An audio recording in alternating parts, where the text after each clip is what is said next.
Lesões fundamentais, vamos lá. Então, as lesões fundamentais, o que são isso, né? O que é essas lesões fundamentais?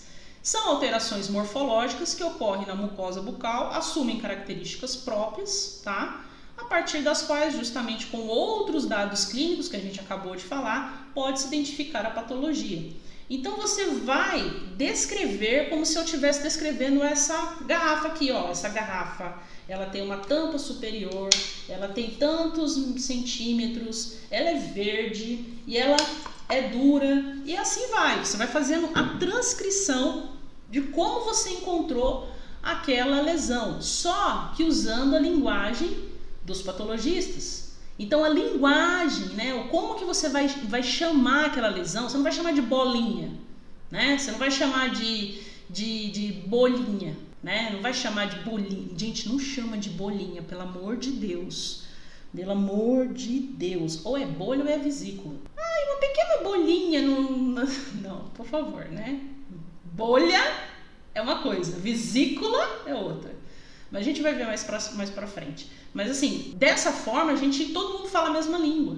E fica muito mais fácil de conseguir chegar ao resultado, que é o quebra-cabeça montado, né? Porque agora as peças estão todas embaralhadas. E você vai organizando essas peças. Fundamental conhecê-las para facilitar a sua descrição. Então, quais são os tipos de lesões fundamentais? Deixa eu sair um pouquinho da tela para vocês conseguirem ver melhor. As manchas, mácula, mancha e placa. Então, aqui nós temos a mancha e a mácula. Qual que é a diferença entre mancha e mácula? Apenas o tamanho, tá? Mas vocês vão ver que ela está relacionada a alterações de cor no epitélio. Essa parte aqui, ó, mais amarelinha, é o epitélio da pele, da mucosa, no caso.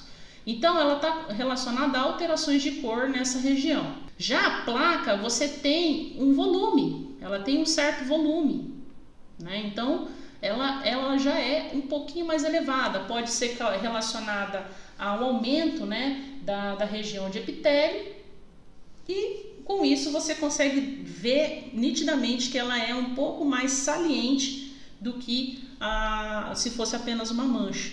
Fístula, vesícula, bolha e pústula. Fístula, ela é o furinho, uma cânula, né, digamos assim, mas é um furinho por onde extravasa esse pus.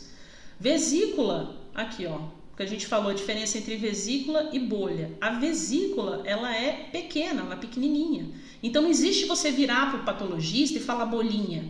Não, então gente, eu descrevo a lesão, é uma bolinha, uma pequena bolinha na região da ponta da língua. Não, isso daí não é uma descrição. Então você vai falar a vesícula, vai falar o nome certinho, até pro patologista não ficar assim, esse aí, não sabe nem descrever uma lesão. Então, fala direitinho, vesícula menor do que 0,5 centímetros. E a bolha, ela já é maior, tá? O que é a bolha?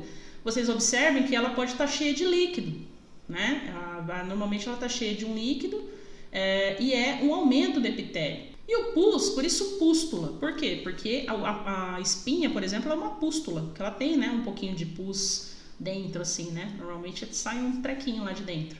Essa seria uma pústula. Tem uma secreção, né, dentro dela que não é translúcida. Nós temos a erosão, que aí o que acontece na erosão? A erosão, ela é uma diminuição do epitélio naquela região, tá? Ela é uma diminuição desse epitélio. Então, essa parte aqui, né, do conjuntivo, ela fica exposta. E a gente sabe que é no conjuntivo que fica a maioria das terminações nervosas. Por isso que a erosão costuma ser bem mais desconfortável para o paciente. Úlcera já é maior ainda, aí você tem uma destruição grande do epitélio, você pode ter pontos de necrose, você pode ter pontos é uma região mais dolorosa e mais difícil de recuperação do que a erosão. Então ela é maior, né? Ela é bem maior. A fissura costuma acontecer em regiões, por exemplo, de dobra de pele, como por exemplo, comissura labial. Né? Então você pode ter, né, uma lesãozinha aqui de fissura que fica cortada e não sara aquela região. E úlcera vegetante é uma proliferação da região do conjuntivo, pode ser dolorosa ou não, né? Mas ela tem esse aspecto florado, digamos assim, né? Ela tem maior ramificação. Temos a úlcera, a erosão e fissura, que eu também já falei. Ok? Então a gente vai ver uma por uma, com descrição tudo certinho. Outra coisa também que vai ajudar na descrição é você dizer qual tipo de inserção. O que é isso, Bianca? As lesões, elas têm inserção, ou seja, como ela está grudada na região que ela está localizada de forma diferente. A forma sessile, você tenta movimentar e ela está firme, né? Porque quase toda o diâmetro dela, né? Se você pegar lá pelo diâmetro, está fixado na região do epitélio.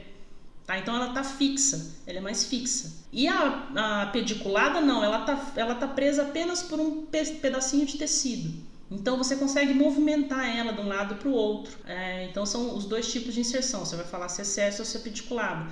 A superfície, se é uma superfície lisa, né? Então apenas o aumento daquela região de epitélio, ou se ela é irregular, existem vários nódulos, digamos assim, né? Ou no caso verrugosa, quando ela parece uma floração. Então você vai descrever a superfície, que pode ser lisa, irregular ou verrugosa.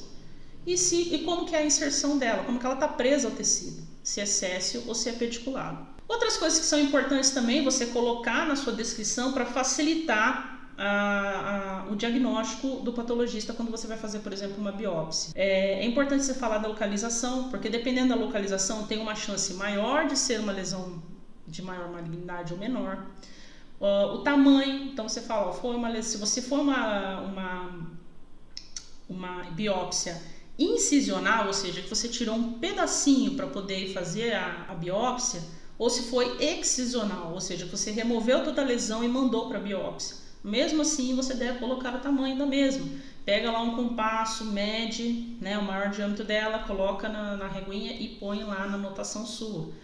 Os limites, ela está entre quais tecidos, em qual região, né? Quais são os limites daquela lesão. O número, às vezes, é mais de uma, às vezes são várias, são, por exemplo, petequias, são várias, né? Então, é importante você colocar direitinho quantas, né, são e em que região também que você encontra. A cor também é fundamental. A gente tem lesões, por exemplo, as manchas, tem lesões que são despigmentações e aumento de pigmentação.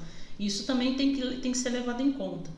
Forma, inserção, né, da base, como eu acabei de falar ali, e a superfície dela. Isso aí também são coisas que você precisa descrever no papelzinho que você vai mandar lá para o patologista. Normalmente, esse papel, eles mandam a ficha para que você faça o cadastro do paciente, para o paciente assinar autorizando você a transportar material biológico dele, né, de um lado para o outro, para que você consiga fazer o exame. E também tem uma parte lá embaixo onde você faz a descrição da lesão. E como é que você faz, Bianca, por exemplo? Onde que eu consigo esse potinho, né, com formol? Onde eu compro isso? Eu compro na Dental? Uma pergunta que de vez em quando o pessoal fala. Confesso para vocês que agora, nessa época de pandemia, foi bem difícil para mim, porque os laboratórios que eu trabalho, eles tinham dificuldade em mandar para mim o potinho. Sumiu o potinho com formol dentro, né? O formolzinho que eles colocavam dentro. E eu tive um pouquinho de dificuldade para fazer de alguns pacientes. Mas agora, parece, pelo jeito está se normalizando, você pede diretamente ao laboratório de patologia. Diretamente no laboratório que faz os exames anatopatológicos. E eles enviam para você, então, ou via motoboy, enfim, como for mais fácil, para você os potinhos para que vocês possam fazer, então, o procedimento.